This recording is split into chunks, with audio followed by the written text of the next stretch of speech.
told me to use my outside voice, so I'll do my best. Well, I think you'll find that we're going to repeat some of the same themes because unfortunately, when you bring a change agent in at a high level, there are some of the same reasons that they don't succeed.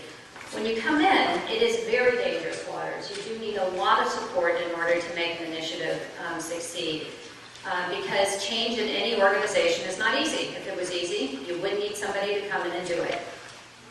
Okay, so what are some of the common reasons that they fail? Well, you know, it's very difficult to come in from the outside and be able to understand the culture and be able to succeed in it. One of the reasons it's so difficult is because often in the interview situation, we're not really honest about what is necessary to be successful in a culture. And we're not always as honest about how difficult the change is going to be. We're not always very honest about what the priorities are and how difficult that's going to be and what the resources are going to be.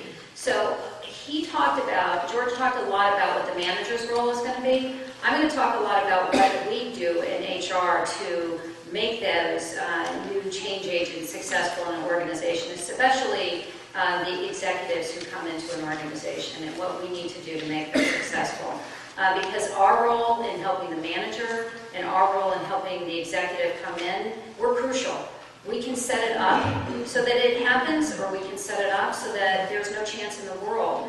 And you know, there are things that we can control, there are things that we can't control, but our honesty and our determination and our putting our foot down and saying, you know, we don't go forward until we deal with something in the organization so that we don't allow people to leave jobs where they're fully functioning, that they do not, you know, relocate their families where they are doing well, to take jobs where in fact they may fail. We have a lot of responsibility in that, that we do not allow a company to go ahead and try to take on an initiative that they're not going to succeed in. I think we have tremendous power in organizations that we either use well or that we don't, and that we need to step up fully into that power and exercise it, and you know, make companies utilize it well.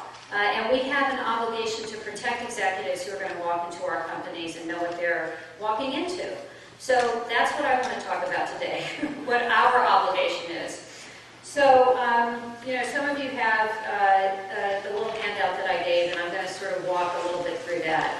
Our hiring clarity, to me, is one of the, it's a little bit of what George was talking about.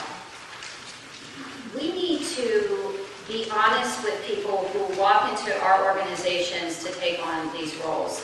Every role and every job, people aren't right for us, we're not right for them. And I think a change agent role, we have to be really, really honest. Some of those roles are really, really hard, right? If it was an easy role, like I said before, anybody can come in and do it. So sometimes what it means is that people have to come in and they have to figure out how are they going to either get an organization to face up to the fact that the business environment has drastically changed, which means maybe their distribution model has changed, maybe their customer base has changed, you know, maybe an entire part of their organization is going to have to go away, and they're going to have to lay off a whole group of people, and they're going to have to take resources from one part of the organization and distribute it to another. Nobody's going to like that, right? And nobody's going to want to come and see them coming into the organization. And maybe just to make it fun, it's a really polite organization. And so the way they're going to have to do this is they're going to have to be friendly and nice and make everybody love them as they're laying them off. And the moment that they start being mean about laying people off, we're going to want to fire them because they haven't been friendly about it. I can't tell you how many jobs I've been in where this is the truth. You know, we want a change agent to come and do the bloodiest job, but do it in a way that everybody still loves them. And we're not honest about that when we hire them in. So the moment they not made a friend, we're going, oh, you who just relocated clear across the company and left your family behind, and now we're going to fire you. So I worked with a bunch of people in the audience, and they're nodding because they know this is true.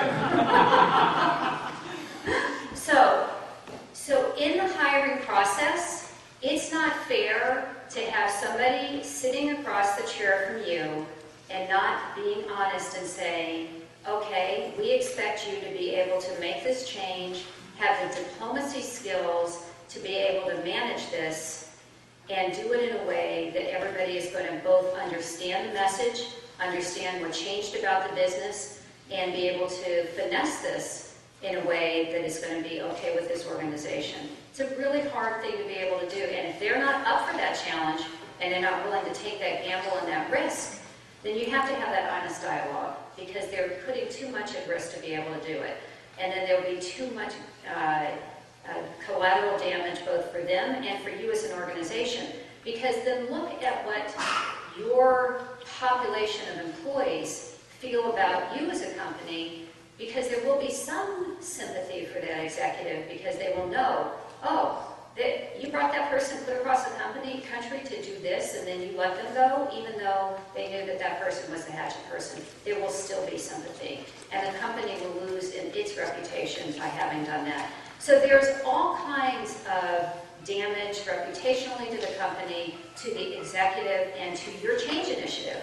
Because then the employees are also sitting around going, survive that one and survive that person. So it damages on so many various levels to not have the change be able to work when the change agent dies one after another. You need to bring in people that are going to survive the change in order for your change initiatives to work. So the very first thing is you need to be honest in your hiring practices to make sure you're getting somebody who's going to be able to survive. In your interview protocol, so you have to, be able to ask the questions that are going to be able to really reveal who they are. Find out when you're asking them in your background questions, have they done stuff like this? Really dig deep, in their background, did they have to do things like this before, and how did they do it? Ask those kind of behavioral type of questions. And as George said, just make sure that you've got all of the key people, the key stakeholders in the interviewing process to make sure they understand what the change is. They may not agree with it, but they need to understand that this is what's going on. This is what's coming down the pike, and they need to be bought in sooner rather than later. Now, they may not completely agree with it, but better that they should be hearing it so that it's not a total shock as it begins to unfold in the organization. The next thing, I don't have his total plan. I'm going to be learning too. I'm going to read his book.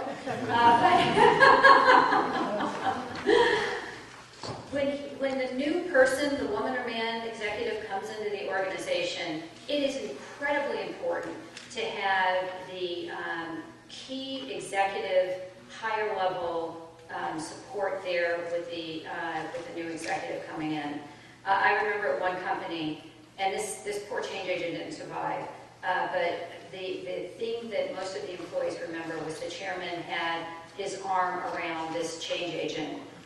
Like I said, the change agent didn't make it, but it was a visual image that everybody remembered because it was a sign of incredible support that this person had the chairman's arm around him, and that he had, he had his support, and he was going to be allowed to do what the chairman just said that this person was going to be in charge of doing, which was making a tremendous transformational change in the organization, which was not easy, but from a business point of view, everybody got it. Part of the business was dying, and we needed to move in a different direction. And this person was in charge of doing that. And the chairman just said that this person was in charge of doing it. And it was across, there was a bunch of different business divisions, a lot of subsidiaries in this business. It was a business that was going from print to digital. A lot of jobs were going to be lost. It was transformational, and this person was in charge of doing it. And, and so everybody got that he was going to be in charge of it, and that he had support. So cross boundaries, and we had many, many meetings where, it was reinforced that this was the person that was, emboldened with action, okay? So it's not just a one-time thing, it's quarterly. Yeah, it's in every time, it's in memos, it's in webcasts, it's in every way that you can, that you kind of reinforce the message. The other thing that we did, or that I've done in different organizations, is you try to create mentorship at the very highest levels that will help people understand how do you get things done. In one organization, we have provided a senior change agent with a retired board member as the mentor, okay? Now, this board member was actually somebody who was